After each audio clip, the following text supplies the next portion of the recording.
Magandang araw sa atin.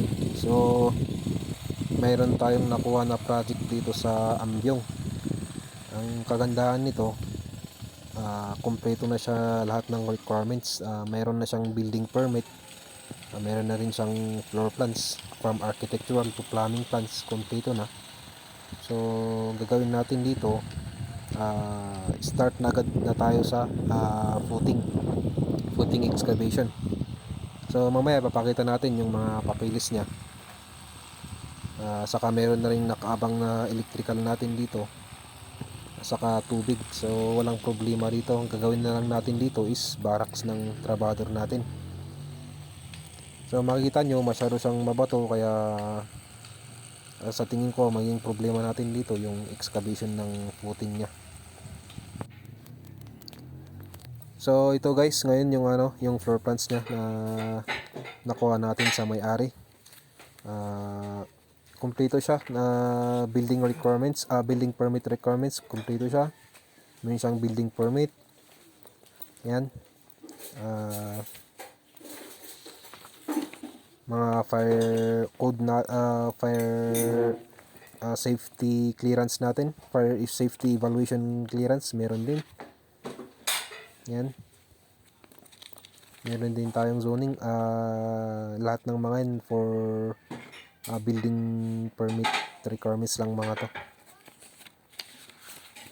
Tapos meron din siyang ang kagandahan kasi nito, kumpleto yung plano niya from floor plans hanggang sa specifications. Wala na tayong problemahin, wala na tayong sakit ng ulo dito. Gagawin na lang natin dito, make sure na mafa-follow yung nasa floor plans. At yung process ng paggawa ng bahay, dapat nasusunod yung tamang proseso niya. Kasi yun naman talaga yung service na UFO natin, yung to make it sure na nafa-follow yung process ng building. Yan. Proposed two-story duplex residential.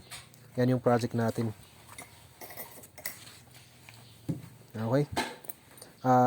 Meron din tayong bill of materials. Ito yung sinasabi ko nung isang vlog ko, na kapag nakita nyo yung contractor nagbigay sa inyo ng bill of materials na nakaganito lang siya, wala siyang ganito, yan, dapat ganyan yung bill of materials natin, no? Naka-specify kung ilang CHB, kung ano yung price nya, nandyan lahat, para makikita mo na lang, may mache-check mo na talagang nailagay na yung tamang presyo. Hindi yung kunwari sa structural lang tapos nailagay na agad yung presyo lang, wala yung tawag dito, breakdown ng niya, ng fees. So ito may breakdown of fees, kaya kompleto ito. Ito yung talagang bill of materials. Tapos sa specifications naman natin ito, sa specifications dito natin makikita yung tamang pamamaraan or procedure ng natin, or kumbaga parang ito yung manual of instruction natin sa paggawa ng bahay. Yan. Kompleto yan, from concrete works hanggang sa carpentry. Lahat yan naka-indicate dyan. Kaya ang importante sa paggawa kasi ng bahay, itong specifications saka yung floor plans natin.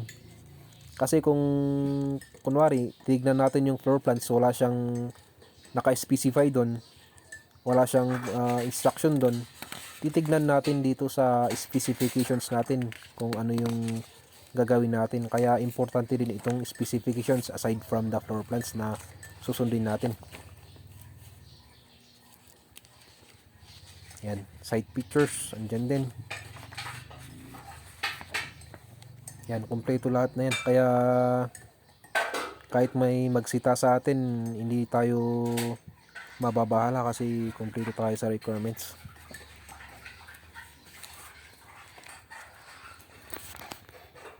Okay, hanggang dito na lang muna tayo.